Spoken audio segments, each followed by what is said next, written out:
Intip potret kios boba Revi Mariska yang sederhana.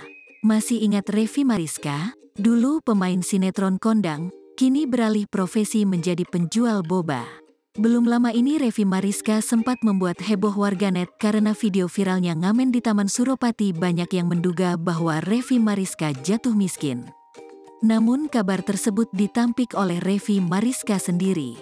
Ia menegaskan jika ngamen tersebut hanya konten. Tak berselang lama kabar Revi Mariska kini kembali mencuat.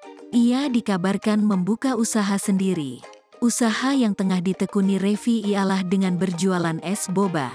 Kabar Revi Mariska jualan es boba ini terlihat di kanal YouTube rekan kerjanya dulu, Afdal Yusman. Seperti yang diketahui, Afdal Yusman dan Revi Mariska adalah kawan lama. Pasalnya dulu keduanya sering sekali beradu peran bersama di sebuah sinetron. Saat itu Afdal Yusman mendatangi tempat usaha es boba milik Revi Mariska.